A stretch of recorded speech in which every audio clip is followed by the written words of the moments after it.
Hi, I'm Jeff Schoep with my co-host Jenn Kreis, and this is Beyond Barriers Podcast. And our special guest today is Isaiah Perez from South Korea. Isaiah, how are you doing? I'm doing very well. I want to first and foremost thank you so much for having me on today. I really appreciate it, and looking forward to a great talk. Absolutely. Hey, I've been a guest on your podcast. I want to give the listeners a little bit of background on Isaiah and what he does. He has a podcast called Respect, Humility, and Empathy, and it's well worth checking out. It's an awesome program. The guests are phenomenal, and it's all about respect, humility, and empathy, just like it says in the title. It's a phenomenal podcast. Please check it out, and we will put links to that in the description as well, so people can check it out. If you would, tell us a little bit about your podcast. What got you started? The kind of what inspires you? What got you going on that? Well, I'm sure you know a gentleman by the name of Daryl Davis, and I could genuinely, legitimately say he is 100% the inspiration for the podcast. I would say maybe about like 5 or 6 years ago, I'm a Christian, and I was a former like atheist. And I wind up joining this atheist group society online, and I saw some debates going on and stuff, some really disrespectful stuff. And I actually went to one of their organizations to they're actually having a pizza party out of all things. And there's one guy specifically I'd wanted to debate, and when I went in there, I sought him out. But we're in a pizza parlor, so we actually sat down, had a pizza and a few pictures of beer, and he was there with his wife and daughter, and we actually got so caught up in the conversation, like we just totally forgot to even debate about God or religion or anything like that. So yeah, sometime later, I would say around a year later, we decided to do a podcast where we have a Christian and an atheist just sitting down and talking to people from other faiths. And yeah, it's been about 2 years now, and yeah, as you said, we've had some amazing guests. And it's been a very, it's been a very worthwhile endeavor, I would say. So you're still doing the podcast with you as a Christian and him as an atheist? Actually, he had some other things going on in his life, started some other stuff going on, but I definitely do still have an atheist as co-host. And actually, we'll be going live. I'll be going live tomorrow from Itaewon. I'm sure you've heard of the disaster that recently happened. So I do have a friend who is she was there and she was trying to help out some of the people. 3 of them died like right in front of her, like during CPR.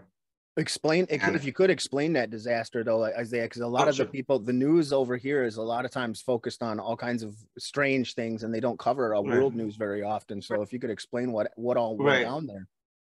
Well, first and foremost, start off say South Korea has the population of Oregon, Washington, and California, basically smushed into a size of like less than half of Oregon. So try to imagine that. So as it is extremely crowded.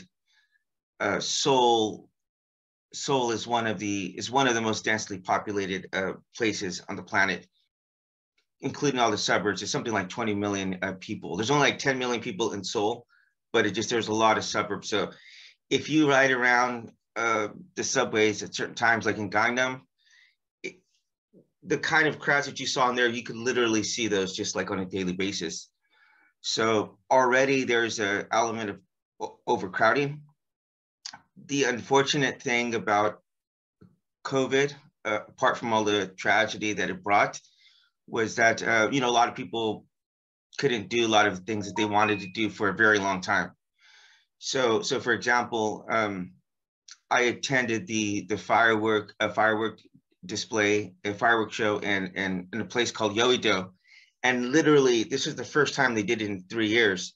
So literally a million people came out to. I've never seen so many people in my life. And so this event, this tragedy, I should say in part has to do with the fact that people were just so excited to get out from these COVID restrictions. And so just way more people came. I mean, I would say that place, because I used to live there, I would say around 20, maybe 30,000 would be the absolute top you could fit into that area. And so it was like a perfect storm of a lot of different events and factors that went into it. And I will say this, it is an absolute international tragedy because of the fact that people from, I believe, 15 different countries lost their lives. It wasn't just South Korean people. 2 Americans died, in fact, but you had people from Japan, Europe. So yeah, it's an all-around tragedy. And we'll be live streaming tomorrow, raising money for to help my friend get some mental health help that she needs for counseling. So, I mean, I know what happened, but for the listening audience, just assuming that they don't know what exactly took place there. So this large group of people got together for a fireworks show. Was that it?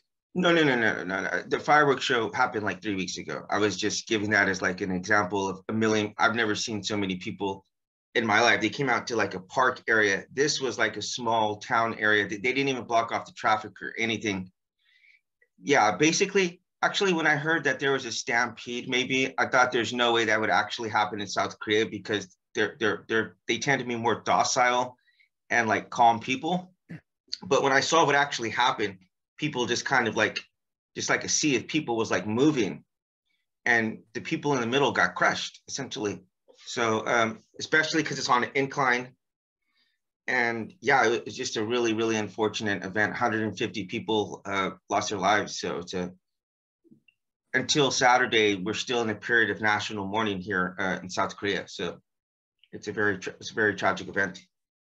Well, what was it that set the people off where they all started stampeding? Because that's I heard about that in the news here. But what was it that would cause something like that? Just that. That's the thing. It wasn't a stampede. Like a stampede would imply that people were like rushing through. And normally what happens is that people fall down and get trampled. And that's like not really what happened. What you had was the people in the middle. There was just so many. It's on an incline. You have people in the back, and I guess they just couldn't move fast enough. Maybe some people fell in the front. And to be quite honest, I don't think anybody knows exactly what happened right now. There's still a research the area is still blocked off, and they're still taking pictures of everything. So there's been a lot of theories floating out right now, but I don't think anybody knows for 100% sure. You know, some people said it might have been a celebrity in there. I'm sure alcohol has played some kind of role. It's really a party area. So, but I don't know. They're gonna have to do some research into this.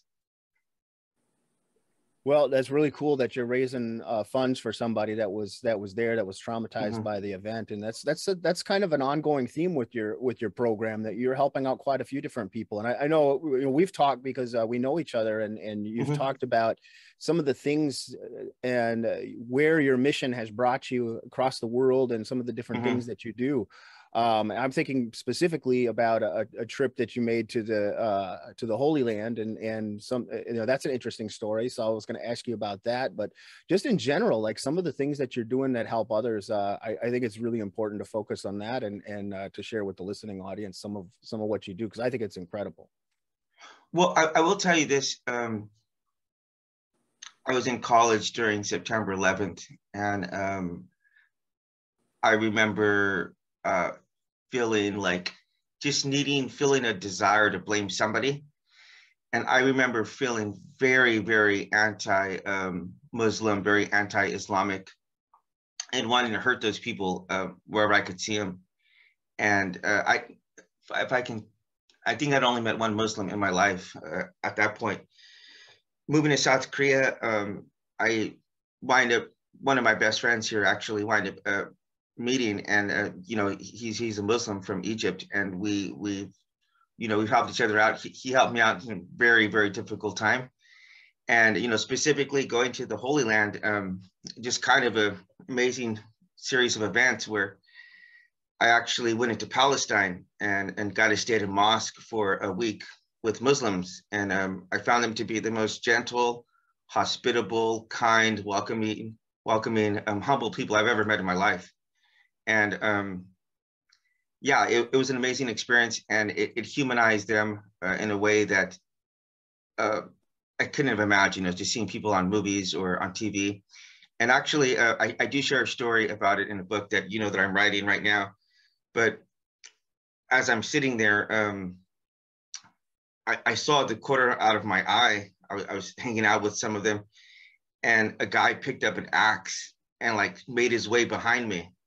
And in like a split second, I saw my whole life flash before my eyes. And I thought, oh my God, I'm about to die right now. And I started praying to God, like to receive my spirit kindly. And he picked up the axe and just started chopping some wood behind me and added it to the fire. And I'm like, oh my God, this has been like socialized inside of me, this type of hatred and the fear of these people. And yet they were I've met people all over the world. These guys are the kindest, most gentle people I've ever met. And I can say that with a straight face, as a Christian. So, yeah. I was just thinking back to 9/11 when that happened, and thinking to myself, if I remember feeling any anger or hatred, towards Muslims because of all of that.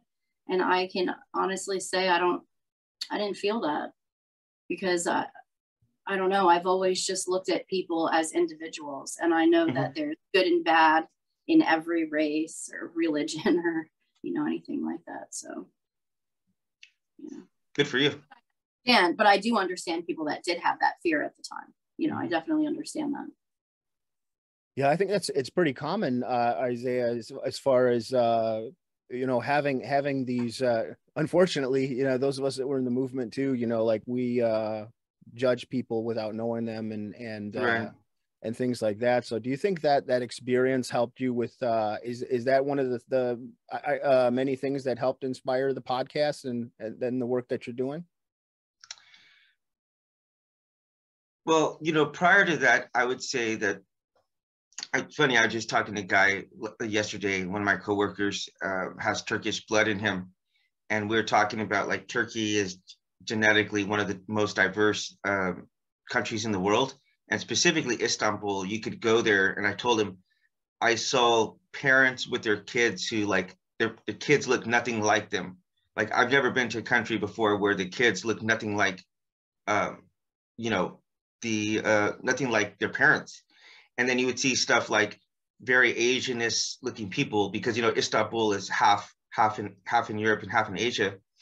And then also you would see guys who look very white, but they had more Asian eyes. And I just never seen that level of diversity in people before. And, I told him too, they're really tolerant. You could see a woman dressed, I'm not sure exactly what the covering, where it's like head to toe black. I'm not sure. I'm sure that with the burqa. What's it called? The burqa? headdress is called a burqa. Yeah. Well, then you'd also see the hijab. Like you'd see that dress, another woman with that, and then you'd see another woman walking around with a mini skirt and high heels right next to her with nothing on. So that level of I've got to interact with them like in places like Kosovo, where you go there to mosque and it's nothing but blonde hair, blue-eyed people. Because we get so much in our mind thinking that Muslims are like just they're Arabic, but the vast majority of Muslims don't even live inside of the Middle East. Like the largest Muslim country in the planet is Indonesia, and they have something like 200 million people there. And if you ever meet those people, they aren't the slightest bit interested in terrorism or hurting people.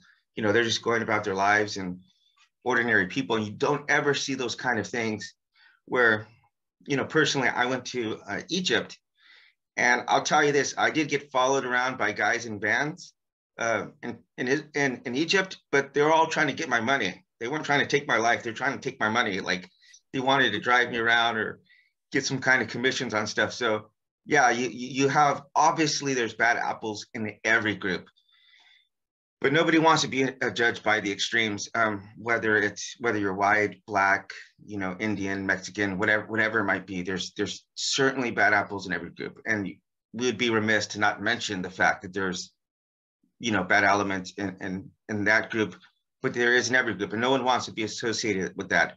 Whether or not you're a police officer or just a person just trying to live your life. Most people don't lie on these extremes. And that's been my case, to see that I've seen humanity that, these people have families, they have livelihoods that they're trying to protect. And most people just want to create a better life for their children than they had themselves growing up. And I found that to be so universal around the planet, no matter where I've been. Do you think, and who do you think, or what do you think is the cause of that? Because we deal with a lot of that too, with a lot of the people that we work with. They'll say like they had a bad experience with somebody of a different race or a different culture or religion, and then they like automatically think that all of them are like that. But as you know from your travels around the world and things like that, it's not that way. And I used to think that way too. But so I'm just curious what you think is the cause of that. Do you think it's something to do with the media putting out just angry stories, like in the case of the Muslims, like about the terrorist bombings or things like that? Or do you think it's something else? Well, I think it's a combination of things. That certainly plays a role in it. If you look at like media and stuff, like if your only exposure to Muslims is seeing Arnold Schwarzenegger or Chuck Norris killing them on TV, of course you're going to have some kind of negative view. I mean, I had those same exact things about French people, for example, because whenever you see them in movies, they're very, they're like very snooty or judgmental. And I had very negative images, stereotypes about French people, and I'd never met any.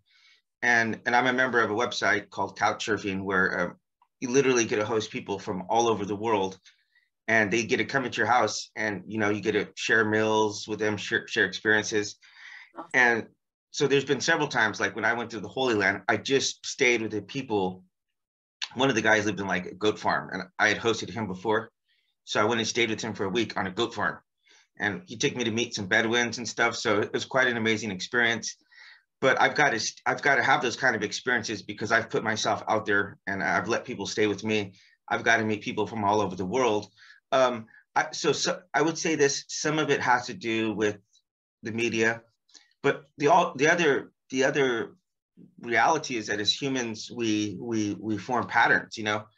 If we have an experience, let's say we get jumped by a bunch of Mexicans or Black people, of course that's going to put a natural aversion to these people.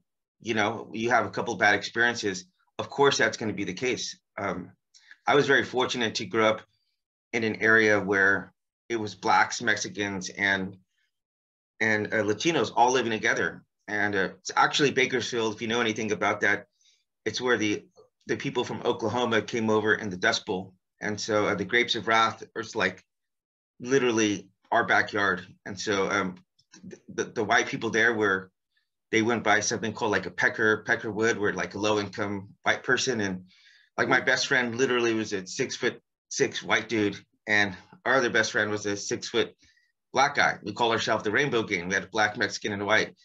And so I was exposed to that early on. So it was never been an issue for me. But the reality is though, the brute reality is if you're growing up in the Midwest, you literally might not have ever met like an Asian person or something, or there might be one person in your high school. So of course, if you haven't had those kind of experiences where you're interacting with people and fear of the unknown. Yeah, absolutely. I would say that fear. Xenophobia actually gets, and I actually discussed this in the book, Jeff. Xenophobia is too frequently associated with being racist, but the reality is that the actual etymology of the word is just having a fear of the unknown. And so unfortunately, for a lot of people, that's just exactly what it is. It's just, people, there's a reason why most people drive the same way to work every single day. Even though there's multiple ways to get to work, people will take the same route. And so in the book, I said, hey, try to get out of your comfort zone. Try to, brush your teeth with your left hand, take a different way to work. Try, Netflix has a bunch of different international shows. Check that out. Check out an ethnic restaurant. These little small things we could do can really go a long way as far as getting us out of our little small, closed-minded mindset that we can all be guilty of, honestly. I love diversity. I think that the world would be extremely boring if everybody was white. That's, and sadly, that's what the white power movement wishes for, but I've never really understood that. Diversity is what keeps things interesting, I think. You know what? I'm not first of all, I love your tattoos and your dreads. I have quite a few myself. not dreads, but tattoos. But I will say this, that I don't want to sound, I don't ever want to sound like an apologist for people who are in the movement, but I can understand a lot of their fear and anxiety that I think a lot of them would feel. Because I live in South Korea, where like 99% of the people are of one ethnicity. So I can understand the desire for, you know, homogeny. And South Koreans, they definitely have an aversion, a fear of foreigners, because they've been invaded so many times by other countries. So they have, I would say a lot of them genuinely have a fear of what is like xenophobia. They genuinely have a genuine fear of foreigners. So I talk about that, and it's not specifically that you hate the people, but it's when you get abused by people by foreigners, as South Korea has in their history, and then also the fact that a lot of them like are anxious, have anxiety to speak in English. So if you go up to someone like me, they see I'm a foreigner, and you try to talk to them, they generally get fearful of it because they don't want to make a mistake or something. So even if they can't speak English, they might not even talk to you at all. So they're, you know, I don't think that the white supremacist groups, I don't want to make excuses for what they do or anything that's related to hate, but I can genuinely understand some of the anxiety that they might be experiencing, or their desire to be around everyone else who looks like them, because that's more comfortable. And so I even though I understand it, I don't agree with it. But yeah, hatred or anything like that, it's never okay. They bring an element to it. Absolutely. And I think that I would guess anyway that the South Koreans, they're nervous, but do they really hate the people that are not like them? Like the white power movement, I mean, they can say all they want that we don't hate, we just love our own, and that's a bunch of BS. Like, I know I was around it my whole childhood, and that's just the typical response they always have, repeating that over and over again. But when there's the element of hate with it, acceptable. Well, that's why whenever I talk about, I'm trying to make it clear, I don't think what they do is right, but I understand, for example, I'll just give you one example. As an American, being from California, we've been trying to set up for the last like 15 years, a bullet line going from like, I think San Francisco, like down to LA. And it has taken, I'm not sure if you've heard of this train, but they just cannot get it done. And they wasted tens of billions of dollars on this. And when I come to Asia and I see they're just throwing these up every which way direction, I'm like, there's no way we're going to compete in the long run with these people. So I could totally see why people would have that fear of being replaced. As an American, I see it, and I see like in China, Japan, Korea, and I see the amazing technology that they have here. And I could genuinely see, like I could just see very, very easily that America can only be on the top for so long. And it's just a reality. I don't have the same level of anxiety about it, because for me, I'm like, I don't live in America. My daughter's a Korean citizen. So I'm not as nationalistic as most Americans, but I would say that I could definitely understand a fear of saying, hey, we're not going to be number one, or we're not going to be the majority forever. And that's okay. Like everyone else, I've been a minority my whole life as a Mexican. So it's not the end of the world if we aren't no longer number one or something like that. It's not going to be the end of the world. Let's say that. So you're saying you're basically that this xenophobia and this is based on fear, and I agree with that as well. And it's not just a white thing or anything like that. I mean, this is cross cultural, and I think it's important that you pointed that out as well, like with the South Koreans and that it does boil back down to fear, and that's something that we've been saying a lot of. It's fear of the unknown, and it is hate sometimes. I agree with you, Jen, on that. It's definitely, I experienced a lot of that too, but I think a lot of that boils back to the root cause, I in my opinion anyways, for not for all, but for a lot of people, is that fear component, you know. So I think that's important. So that would I want to ask you about your book too, but I had another question that just popped into my head about, and we're talking about xenophobia and fitting in places and belonging, I guess, is another way to look at it, a sense of belonging or family, and that's a cause as well.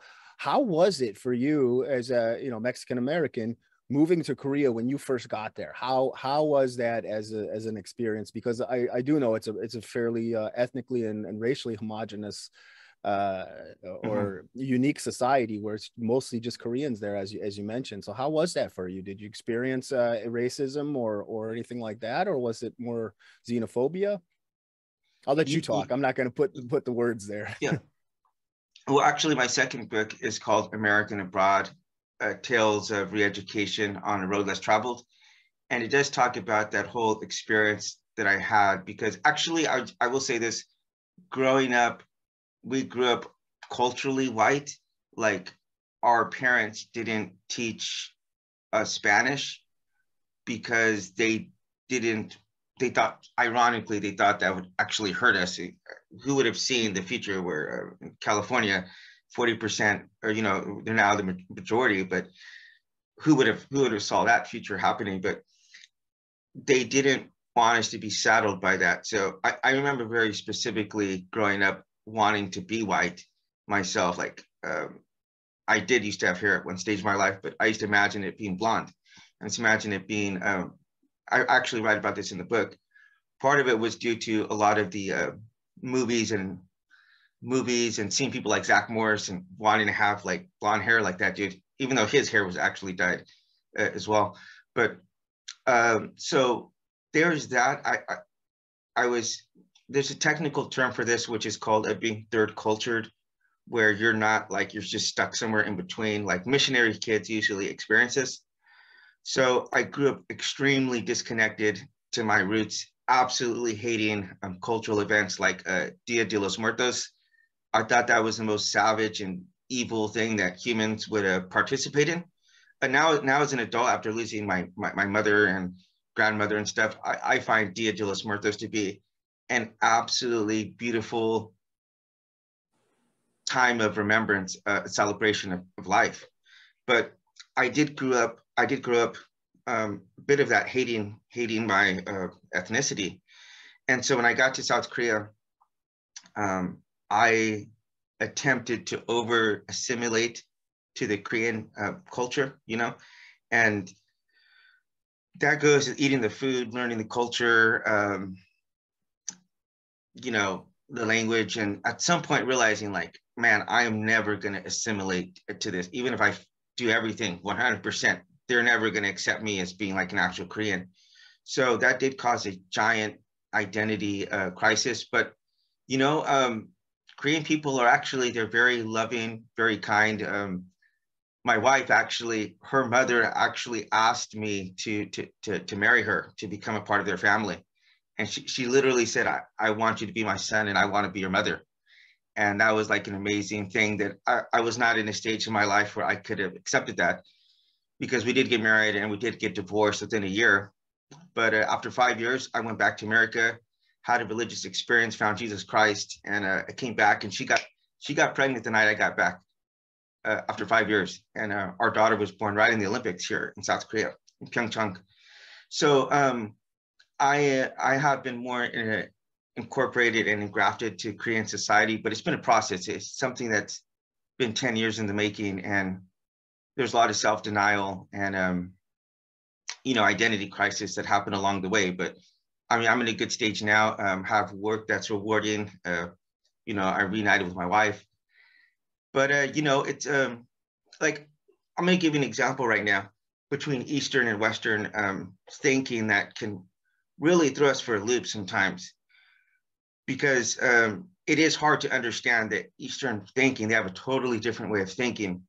And so Sunday, actually, I went to get my daughter a Halloween mask, and like literally anything pertaining to Halloween was totally scrubbed from any store.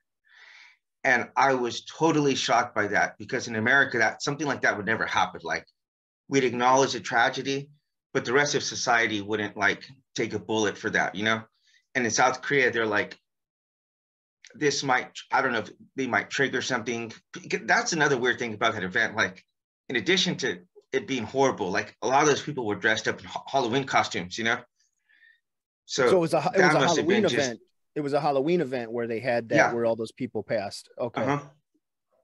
Yeah, so there, a lot of people were dressed up in costumes. So it's like, in addition to everything else, imagine like having to do CPR or whatever, and someone who's dressed like a witch, and just all kinds of, you know, it was a horrible event. But that's just like, for an American, I can respect it, but it's hard for me to totally understand why they would do that. But you know, for them, that's a way that they're processing this, to say we're going to honor the dead by not celebrating this collectively. And I think Americans can learn a lot, honestly, from their concepts of honor and respect. They can learn a lot from us, from our individualism, honestly, but I think we could definitely learn a lot from their collective mindset. I agree. Yeah. So tell us a little bit about your books. I mean, you explained a little bit, but now how many do you have, and what, and tell us about the one you're working on as well. So I wrote a book about Haiti after the earthquake. I went to Haiti and started hearing some of the stories of the children who lost their parents during the earthquake. And yeah, so I started hearing some of their stories, and I thought, like, this is really powerful stuff. And so I thought about putting their stories together in a book, collecting them. And in the process, I learned a lot about the Haitian history, about slavery, about their being, you know, the first modern African state, and overthrowing, you know, the first slave rebellion state is what I think the only slave rebellion state that's ever existed. And so that was a really touching thing to do, to research that and to give these children a voice. And then the second book was American Abroad. I touched on that, but it had a lot to do with my travels and, you know, just experiencing epiphanies along the way and having self-discovery. I talk about, in this next book, I talk about experiencing a journey of caves and mountains and deserts. And I say that, and then I saw some really beautiful places as well, referring to myself as exploring these internal parts of myself. Those are the caves, the dark recesses of my soul that, you know, we experience trauma or whatever it is that we might grow up, the socialization of our family, society, and a lot of that stuff gets foisted on us, and we never really make a conscious effort to develop either a certain way of speaking to people, a certain way of conflict resolution, a cultural, food, music, movies, whatever it might be. And so for me, being able to get outside of my proverbial shoes and skin in another country has really taught me a lot about humanity. And so this book, I mean, I just will say this, I've done what I could, which isn't very much sometimes, to help you guys out beyond barriers, because I am a missionary myself here, so I don't have a giant budget myself. But I thought one way I could definitely help you more is by writing this book and donating it to your organization. And it deals with kind of some uncomfortable conversations about race that most people don't want to have. And really what I basically, some of the points is making, like, we can avoid this issue, we could dodge it, and we could placate it, but it's going to keep coming up over and over and over again. I call it a two-ton elephant that is in every household, in every church, in every school, and that nobody really wants to address, which is you know, the race issue. One, I also talk about actually music, and country music actually winds up playing a theme in the books several different times. But I talk about kind of like doing a two-step where we're kind of like, we think that we're addressing the issue, we're kind of just going around in circles with it. and never really making actual progress. And but I, you know, another theme that winds up coming out is the square dance, where you're, you know, you have 4 different people and 4 different groups, and you're interacting with the other. You know, you switch partners, and maybe a partner has different moves or steps, and they can teach you things. And that's basically what I say, what should be our mentality, is interacting with people, learning, and you know, teaching and learning. That's like that's a big theme in it. One other big theme I will say is empathy. Empathy is probably the number one theme that runs throughout the book, which is to say that, hey, we genuinely cannot understand each other 100%, because we all grew up in different environments and with different parents and siblings and different culture, different times. But the more that we can have respect and try to see myself as like a disembodied me, like I talk in there about the book, is like if let's say I switch spots with you, Jeff, I put myself, like I was physically in your spot, and then I saw me, how would I treat me? That needs to be the way that we think about these issues, because no one wants to get treated, you know, a certain way for something we have no control over. Say we hated someone because I'm bald, you know, I'm bald, you're mostly bald, where you're thinning a little bit on the top there.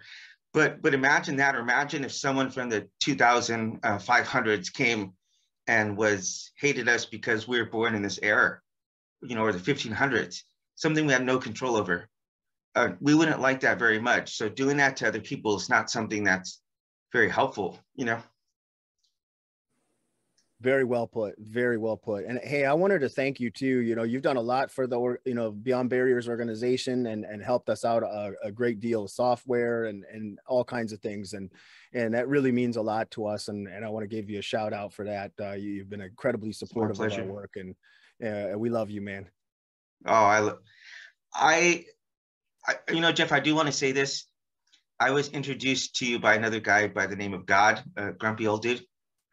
And he's a former, and he sent me your profile, and I had some kind of premonition, like that you were going to have some kind of impact in my life. I had no idea the level that would actually take place, but it was like, I don't get those premonitions often, but I just saw it from like literally from like your profile picture. And it's been my honor. My biggest regret is that I haven't been able to do more for you guys. So I think with this book, God willing, it could help get some resources to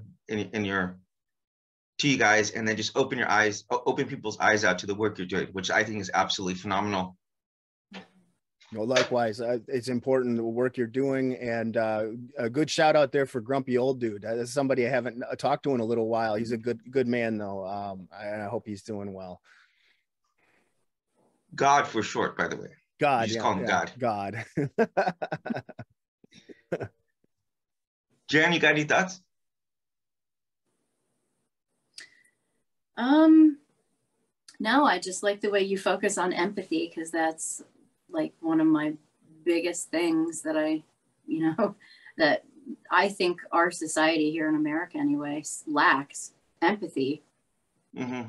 And it's awful. Like even for me, I work with the elderly through Medicare, and I can't understand, like, as I take these phone calls, I have to have empathy for these people. And there are some people who, you know, do what I do, and they have zero empathy for people. And it just blows my mind. I don't think it's something you can teach. I kind of think you either have it or you don't, you know, especially, or at least as a child growing up, you know, mm-hmm. You're supposed to kind of be raised to care about other people and, you know, have empathy for them. And I think we're lacking that in this society. And it's just really sad. I definitely think that you can't, I actually do agree with you in the sense that, like, you can't teach it because it's something you have to personally experience. It's something that, like, it doesn't matter how much I could tell you about what I've experienced interacting with foreigners and stuff around the world. You need to have those experiences. Go out of your way to meet foreigners and stuff. And, you know, I'm a foreigner here, so I know what it's like to be on both ends of that side, you know, and I know what it's like to be both rejected and accepted. So it's something that, yeah, no matter what I've done, or no matter what I'll say to you, you have to have those experiences yourself. But one of the conclusions that I reach in the book is that empathy is actually impossible to understand from anybody else, because no matter what, you're always going to be with a very limited perspective that we all have. And so we're all biased towards our own actions. That's a blind spot that we all have. We're all willing to condemn other people, and yet try to make excuses for the kind of things that we do.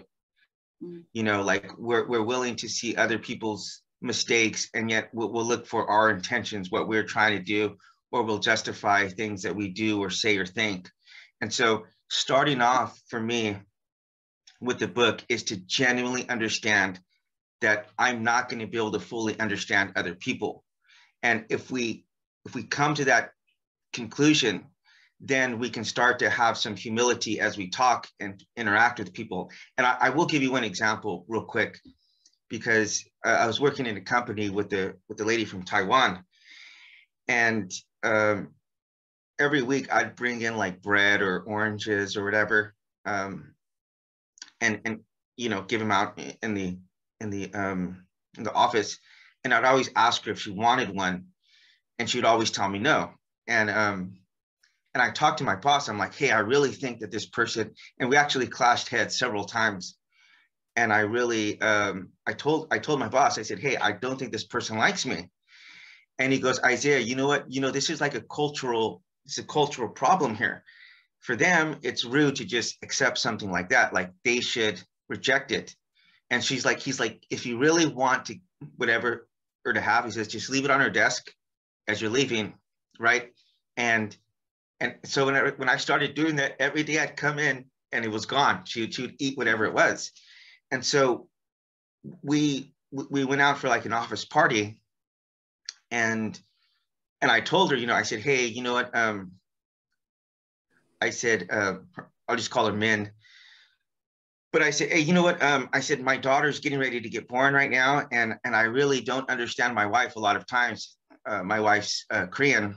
And I said, I have some anxiety that I'm not going to be able to understand my daughter, because as a man, you know, it's just hard for guys in general to understand women.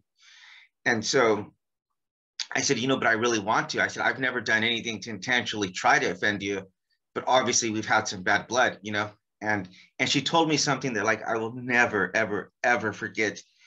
And I couldn't even understand what she meant at the time, but with some more thought and reflection, it's really helped me to understand more about empathy.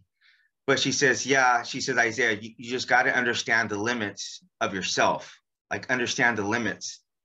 And I didn't understand what she meant by that, but with more reflection, I've come to understand that there's absolutely no way I'm going to be able to understand an Asian woman in a sense of having an unfiltered view, the way that a woman would, with vulnerability or culture, whatever it is that she's got going on there. Because even if I make the attempt to try to understand where she's coming from, I'm going to always be looking at that from my own filters of myself. So I'll never have like a knee-jerk response that she would actually have. I might get there eventually to understand it, but that's going to be after layers of digestion and layers of empathy that I'm going to have to subject myself to. And so when I understood that, I'm like, wow, this gives me so much more patience and try to interact with people, realizing that they're not going to understand me as well. They wouldn't understand how I've been socialized and raised, you know, in America, as a minority in America. So that door, even though that seems like a very simple and maybe too basic door to even talk about, it is so essential for me and the work that I do to really try to see the person as just another me out there who's doing the best they can to process things and to learn and to grow, and who has trauma maybe mental health issues and stuff. And so I just have to have a little bit more compassion and patience in dealing with people. I'll say that. No, that's a great outlook and a great way to share there, because that's something I think we can all learn from and that we should all be doing, and I think of things like that too, like where someone in a scenario where like a woman might scream or something, like a panic, like in a scary situation. And I always think to myself, man, that's stupid, because I always remain so calm. Like, why did this person scream? Mm-hmm. How is that going to help anything? Mm-hmm. But it's exactly what you said. It's the way they deal with a scenario. We all deal with things differently. We're in a scenario like that, I remain calm. Somebody might look at me and say, there's something wrong with this guy. Why is he calm when a tornado is coming at the house or whatever, and that sort of thing. So it's all about perception. So thank you so much for sharing that, because I think it's a great way of, my story is a little funnier, I think, but no, it was great, man. Thank you so much for sharing that. And the books, we definitely want to know more about these, where people can get them, the ones that are already out. So now you have two that are out, if I'm understanding this right, and then one that's in the works that we talked about. It's getting edited right now, so yeah. That one, it's called it's called Why Race in parentheses Doesn't Matter, because people always talk about race matters, but that's the title of it. Why Race in parentheses Doesn't Matter. Why it doesn't matter. I mean, it's something we need to think about and consider. We need to be sent, like people talk about being colorblind. That doesn't really make any sense, because it doesn't make any sense, and we shouldn't treat people differently. Like if I walked into your house and took off my shoes, you would probably find it disrespectful. But if I walk into someone's house in South Korea and I keep on my shoes, they're going to find it. They're going to be like, go outside and take off your shoes. Literally, people do not wear shoes indoors. No shoes in my house either. What was that? I said no shoes allowed in my house either. Oh, really? Oh, okay. Mm-hmm. Because of the carpet? Yeah. Well, anything. Yeah, even if it's a hardwood floor, I just think it's disgusting. Yeah, so they don't have. I agree with them. They don't have carpets here. Like everyone has like linoleum or hardwood floor, but yeah, it's incredibly clean, and nobody wears shoes indoors here. So that's something that if I was going to say, hey, I'm going to treat everybody the same, they're going to find it extremely disrespectful. And so you got to be aware of the differences, respect those. But at the same time, whenever it comes to like judgment, there's a reason why Lady Justice is depicted as having like being blindfolded. And we don't want to, as I call it in the book, we don't want to peek through the blindfold that's there. We can cheat, we can look through it, and we could try to distribute justice or acceptance or love, appreciation. We could try to do that from a lens of basing that on skin color, but ultimately that's going to get us in trouble, and we certainly would not want it done to us. We certainly would not want people, and I've been on both ends of that here in South Korea, because even if you're American, which we have like preferred status in South Korea, actually they have no idea that I'm Mexican here. Here I'm just white, unless someone's been to America and they understand like what Perez means, they don't really know that I'm Mexican. So it's just, but either way though, it's just like, I'm not Korean. Like it doesn't matter, black, Mexican, white, whatever it is, you're not Korean. So there's that, like you're always going to be an outsider. So if you've ever been treated with, disrespect or xenophobia or prejudice, racism, if you've ever experienced that, you will know that it's one of the worst feelings in the world to experience, to be judged from something you have no control over. And what I talk about is like, how would you like it if someone from another planet, galactic system out there came to America and just said all humans are bad? We would find that horrific. Or if some time travelers came, humans from 500 years in the future or something, and they just said, you guys are anybody from this era is wrong. And we can do that sometimes. We could look back into the 90s or the 1800s or whatever and say, oh, what they were doing in this era was racist, or there's a really big push to do that inside of movies or music from like John Wayne, or I'm sure Elvis has gotten some stuff. But people, it's not really appropriate to project what we know now back to people who are practicing science to the best way they knew, in the 1800s. They were doing the best that they could with the knowledge that they had. And so they didn't have access to the same level of technology as science, internet, things like that. And, what I'll say is that people are doing the best that they can with whatever resources they have at the time. So that's going to vary from person to person, but to understand that we're all frail, we're all humans, we're all going to fail. We're all filled with pride, with prejudice. And Dale Carnegie put it amazingly that like we're humans, and we're bound to be filled with things like ignorance about a lot of topics. Statistically, we don't know 99.9% as humans of what there is to know in the universe. We're all have this little small piece of pie that we're trying to see the world through. Like we all have a straw, and we're literally looking through it, and we think that we're seeing the whole picture. But the way I describe it in the book is just having like binoculars with straws, and we're literally like just looking around, and we're just seeing very small glimpses and pieces of, the universe and the world. So we got to have that humility in dealing with people, because if we do, I think it'll really move us along to as a species.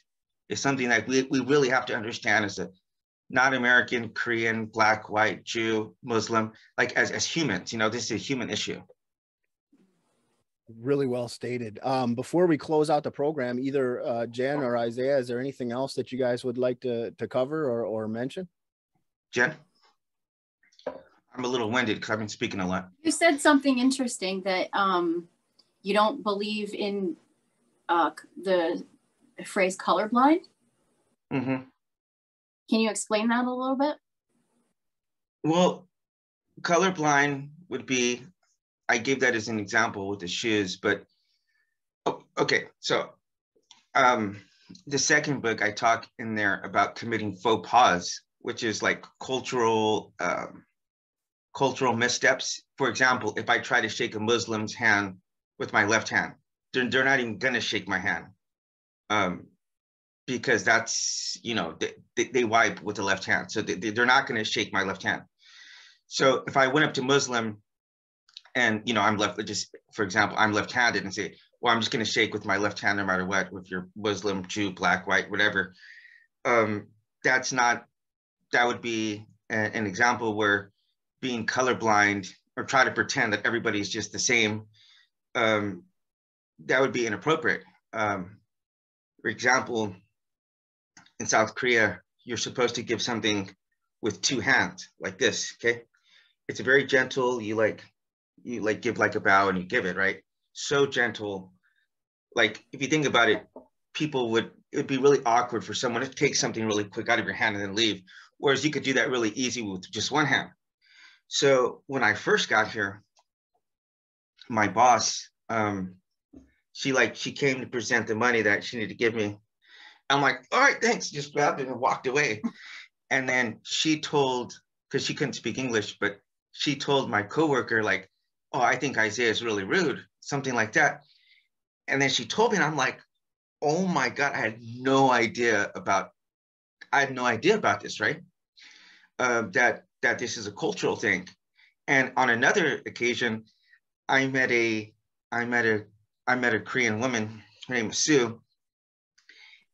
Probably the first Korean I actually met here. And it's really important in Korean society to establish how old people are, because there's various ways to speak to people. This is really common in Asian societies, that like they'll have literally talk to people older, the same age as you, and then like children. So you need to establish who's older in a conversation. And so she asked me, and I asked her how old she thought I was. And she said 32, and I was only 25 at the time. And I was like, it threw me for a loop. I'm like, I can't believe she thinks I'm 32 years old. And I said, well, why do you think that? And my hair was receding pretty far back at the time. And I was doing the comb forward.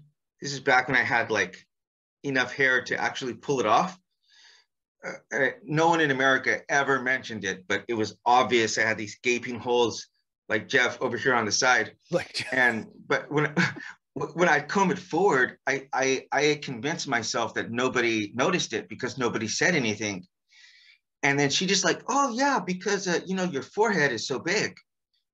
That's literally what she told me. And I looked at her and I'm like, that's really rude. I said, I'm really sensitive about my hair. I'm like, I can't believe you just said that to me.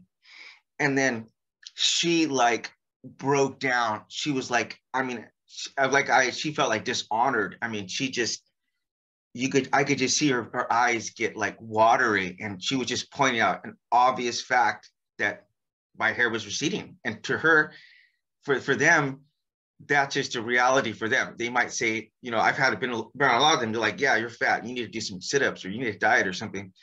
And for them, that's not being rude. It's just, that's just how they talk about things very frankly. And so Margaret Cho has this hilarious skit where she talks about bringing her boyfriend around and her parents are like, oh, your eyes are so big. What are you trying to do? Like catch flies with your eyes? Because they'll say things so directly, and we'll interpret that. We will definitely interpret that as being rude. But for them, it's not. They're certainly not trying to be offensive. Just in the same way as I wasn't trying to offend my boss, but I did. These things can happen, and so to just say I'm going to treat everybody the same doesn't make sense. Like we should take into account cultural. Mm-hmm. Considerations, but as far as being colorblind, like as far as treating people with dignity and respect, that element should definitely be colorblind. Like we shouldn't say, oh, I'm going to treat someone better because they're white. I'm going to treat someone better because they're American. We should be aware of it, but not. It should not dictate, our level of love and respect for people. I will say that should be. That should be equal. Exactly. Does that make sense? Yes, absolutely. For me, it's like the whole colorblind thing is, I feel the same way you do. I just kind of word it differently, I guess, explain it differently. Of course I see color. We all see color. I'm white, the next person is black. And I don't think there's anything wrong with that because we can enjoy that. Yeah, I don't know exactly how to explain how I feel, but, celebrate, each person as they are is basically what I'm trying to say. Actually, I will share one final thought from the book. Don't want to share too much, but you have to read the whole thing for yourself. But I talk about in middle school, we're taught about America being like a melting pot or a salad. And really, though, that's basically the way I describe it, is that's really a way you'd want to describe it to a child, someone who's not very well mature. If we start to think about it more, that it doesn't really make sense for everything to get blended into one. Because if you do that, there's no way to actually tell where is something uniquely different about, say, like Korean, for example, their food, their music, their history. If you're not taking the time to actually study whatever it is, or learn about them, try to maybe through K-pop or K-dramas, people like to watch those, but to be able to distinguish this is unique, this is beautiful. And the way I describe it is, if you think of like a melting pot, I would describe that as like a soup where you just mix everything and you blend it into one, and that's a soup. Okay. And then you have a salad. Whatsoever anymore. Everything will be the same. What you have is you also have a salad. And yet the reality is that unless you're vegetarian, neither of those are actual meals. People, that's a starter. You start off with, it's a starting point. And so for me, I talk about how some of the best music genres, and I'm sure Jeff will probably know a lot more about this, but it's come about by mixing different ideas, with blues, country, all that getting mixed into, having its roots in bluegrass. And actually music is a really common theme in the book. When I talk about how it shouldn't be like embarrassing, or we shouldn't be afraid to admit that there are these differences, and we can take some of these differences and mix them together. Like when we got married, for example, we had Korean Mexican fusion food. We had bulgogi, kimchi next to rice and beans. And then I call my daughter's the ultimate fusion of Mexican and Korean. And so by recognizing these differences and being able to sample them, like being able to sample other cultures, we have to be able to demarcate that these things exist, they're different. And it's a starting point. Like when we're able to interact, we're able to take, like, for instance, think about K-pop. K-pop is like one of the biggest phenomena in the world. And that's Korean music. If you were to listen to Korean music 50 years ago, you would not want to listen to Korean music. It's god awful. But they've taken elements of American music and they've created something different, which is amazing. So I think that part where I really talk about us getting in and mixing it up, and not being ashamed, not being afraid to admit these differences are there, and we can appreciate them, we can love them. People talk so much about cultural appropriation. I think cultural appropriation is one of the most beautiful things on the planet. We got married in traditional Korean clothing. Yeah, we did. We got married, and maybe I'll have to put a picture up, Jeff. I decided not to get married at all in Korean. I mean, in a tuxedo or. So yeah, that's how we got married. And so being able to interact with this all over the world, I think it's beautiful that if people cannot travel, being able to eat the food, being able to go experience, to celebrate culture, even other people's religions, to go participate, whether it's a synagogue, whatever, these things should exist, and we should be able to recognize them individually and participate in them. I think that's one of the greatest ways to overcome racism, in my opinion. Perfect way to close out the program.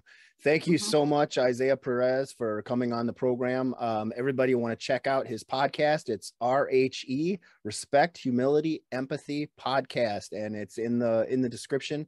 Thanks again for coming on the program, Isaiah. Thank you so much for having me. And Jeff, keep up the good work. You have a booster here, you have a supporter, you have a fan. I'm your biggest fan. I may hate on you a little bit every now and again online, but man, it is all out of love.